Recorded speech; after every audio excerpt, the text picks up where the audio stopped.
Arkane Studios, the creative minds behind Dishonored and Prey, some of the greatest games to ever grace the industry. And then we got Redfall, a copy and pasted open world first person shooter, a formula that has been done to death with the likes of Far Cry and Dead Island, except this game has vampires, which they somehow made feel stupider than zombies with their atrocious AI.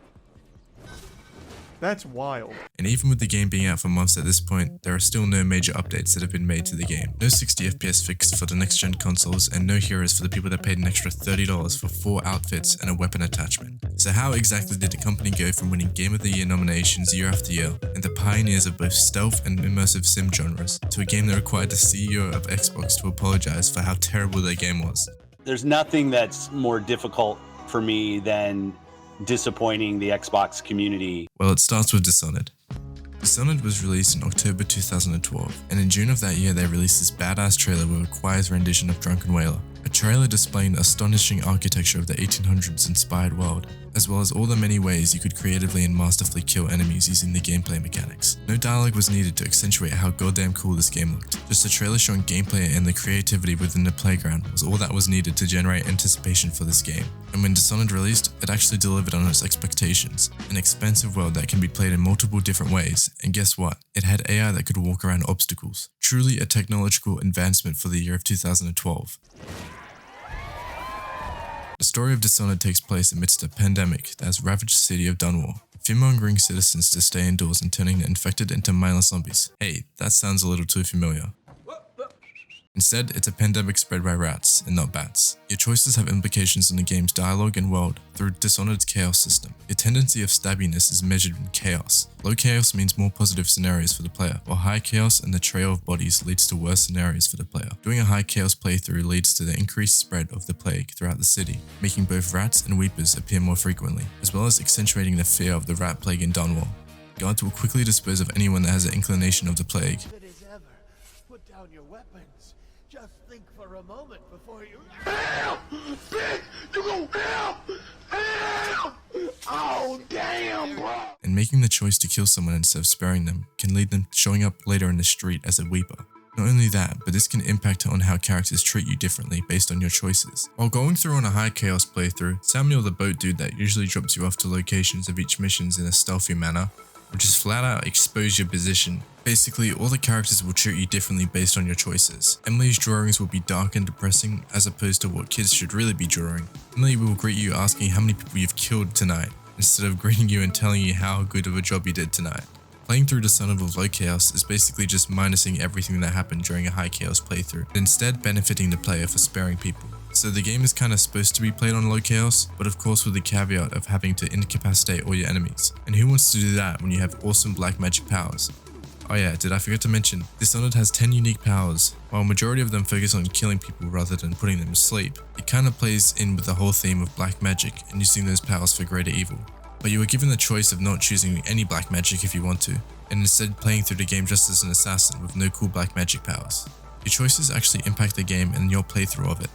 There's so many grey areas of choice to be made, and it's really about deciding between the lesser of evils. There is no one playthrough of Dishonored that will be exactly the same as someone else's, at least in the traditional sense. You can just flat out go through the game without having to do any of the side quests and optional missions the game throws at you.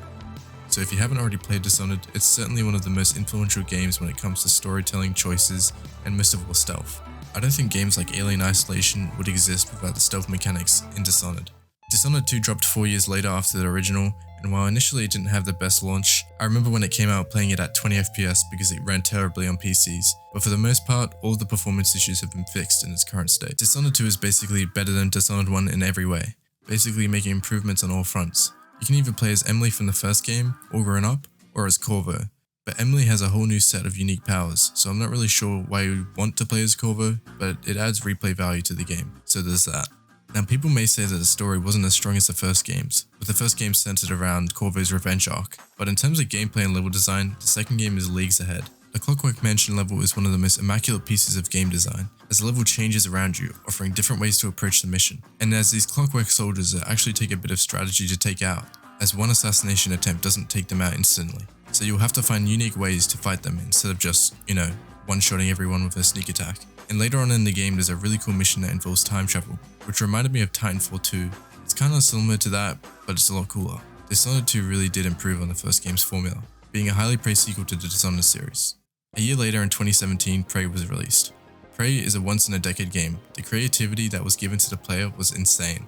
You can turn into a coffee mug and hide under desks, you can hack torrents, and beat the game only using torrents. You could literally pick up 40 torrents, put them in a room all together, and defeat super tough enemies without having to lift a finger, like a maniac TF2 engineer. The whole story of Prey is situated on you being trapped in a space station, and shape-shifting aliens being at the forefront, waking up with amnesia, having no idea how you got on the space station, and stop the alien species from getting off the space station and save Earth from invasion.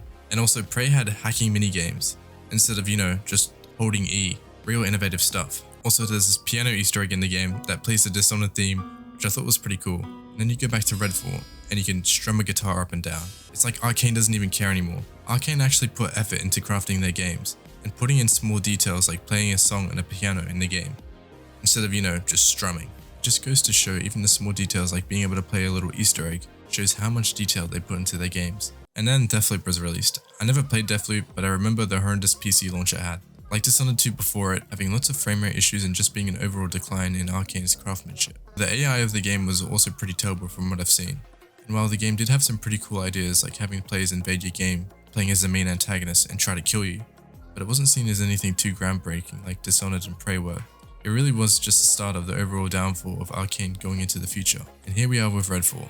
3 months after the release, no major updates to the game's performance on consoles, no promised heroes, and a completely dead game. More people were playing Dishonored 1, 2, Prey, and even Death of the Outsider tenfold to Redfall. There's no cutscenes, just slideshows of characters with a voiceover and still frames.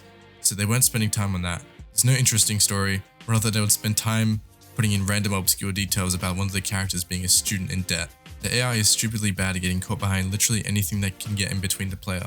Windows on cars don't even break, and somehow cars explode by being shot at the windows. And the game looks like it was made for PS3. It's an empty world filled with the occasional dumb AI that fails in attempting to display any remnants of intelligence. This game was not made by Arkane. Whatever layoffs and departures happened during the development between these games has completely changed the company, which means at this point it might as well not even be called Arkane Studios anymore. I mean, with over 4 years of development and we get the most terrible, lackluster, boring Destiny copycat game without any of the interesting things that makes those games fun. I seriously don't understand how people can stand up for this shit being released in an unplayable state. It is an absolute joke that Xbox can look at this game and delay it for 1 year and have it ready for release at a $70 price tag. I hope Arkane can actually reevaluate the company as a whole and bring themselves back on their feet and make games that they actually want to make, instead of putting slop out like this. So please Arkane, make Prey 2 or Dishonored 3, and don't make them whatever the fuck Redfall is.